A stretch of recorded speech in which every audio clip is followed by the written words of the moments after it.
Selamat pagi anak-anak. Bagaimana kabarnya? Anak-anak, kita mulai belajarnya sekarang ya.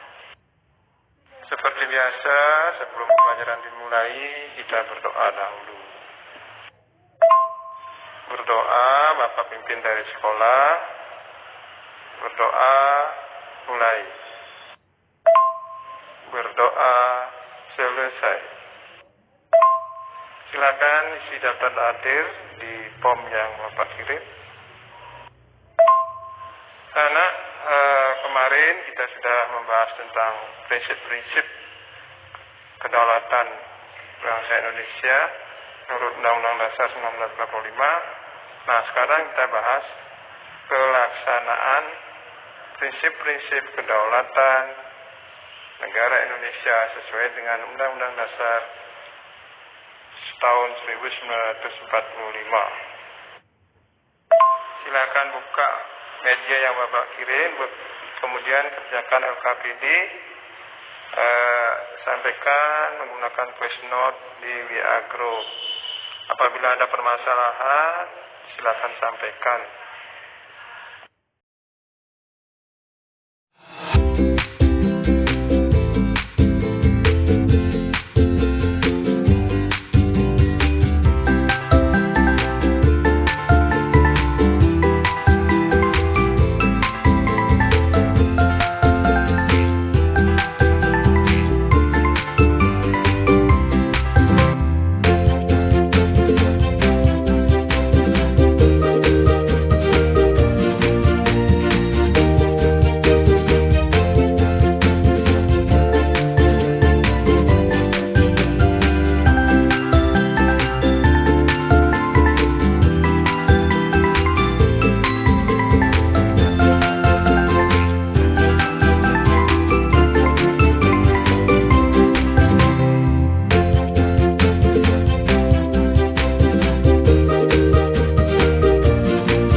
Om Swastiastu, saya perwakilan dari kelompok ini untuk mempresentasikan hasil diskusi dari kelompok kami. Sebelum itu, saya akan memperkenalkan kelompok ini, yaitu ada Ketut Angga Saputra, nomor absen 12, Kadek Bintang Januarta, nomor absen 10, Komang Arya Acana Putrawan, nomor absen 14, dan saya sendiri, Putu Agung Reja Darmawan, nomor absen 32. Di sini saya akan menyampaikan hasil diskusi dari kelompok kami sebagai berikut. Nomor 1, jelaskan pelaksanaan demokrasi terpimpin di Indonesia. Jawabannya adalah pelaksanaan demokrasi terpimpin terjadi pada tahun 1959 sampai dengan 1965. Pada masa ini, Presiden memegang kendali tertinggi atas Pancasila. Padahal, tujuan dari adanya demokrasi terpimpin adalah mengembalikan citra Pancasila sebagai dasar negara. Pada era ini, Presiden Insinyur Soekarno melakukan beberapa pelanggaran. Salah satunya adalah adanya Nasakom. Pada era ini juga, istilah diktator mulai sering digunakan sebagai sebutan kepada kepala negara di Indonesia. Nomor 2. Jelaskan pelaksanaan pemerintahan sistem presidensial negara Indonesia sesuai dengan Undang-Undang Dasar Negara Republik Indonesia. Om Swastiastu, perkenalkan nama saya Ida Koda Arni Puspadivi, absen 6. Di sini saya ingin bertanya mengapa Insinyur Soekarno memberlakukan demokrasi terpimpin. Terima kasih. Siapa di antara kalian yang bisa menjawab pertanyaannya dari Puspa? Silakan. Om Swastiastu, perkenalkan nama saya Putula Chandra Auralia, absen 30. Di sini saya akan menjawab pertanyaan dari Dayu Puspa. Mengapa Soekarno melakukan demokrasi terpimpin? Alasan Presiden Soekarno memperlakukan demokrasi terpimpin karena partai-partai politik saling bersaing dan berebut kepentingan. Melalui demokrasi terpimpin, Soekarno ingin membangun sistem politik yang sesuai dengan jati diri bangsa. Terima kasih. Om Swastiastu, perkenalkan nama saya Putu Ananda Putri, absen 24 dari kelas 9B. Di sini saya ingin menjawab pertanyaan dari Dayu Puspa, yaitu kenapa Insinyur Soekarno memberlakukan demokrasi terpimpin.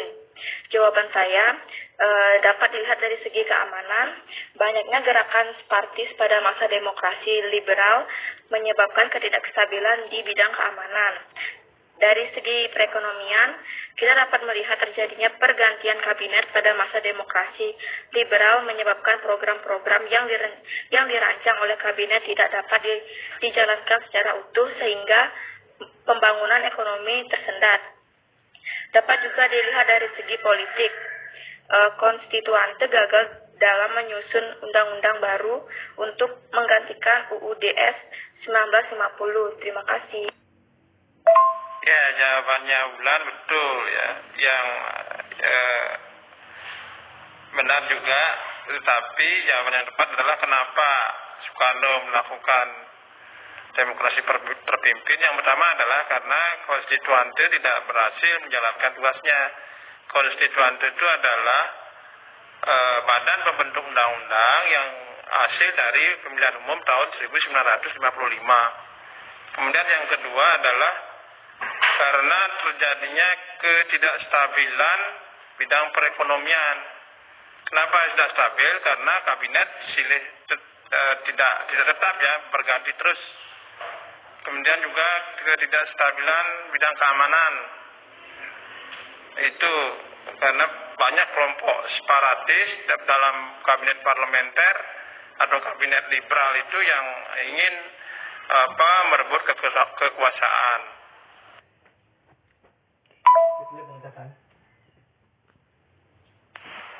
Semua jawaban yang kalian presentasikan hampir semua benar.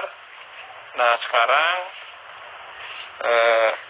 siapa yang bisa menyimpulkan pembelajaran kita hari ini? Sebelum kita akhiri, silakan siapa yang bisa membantu Bapak untuk menyimpulkan?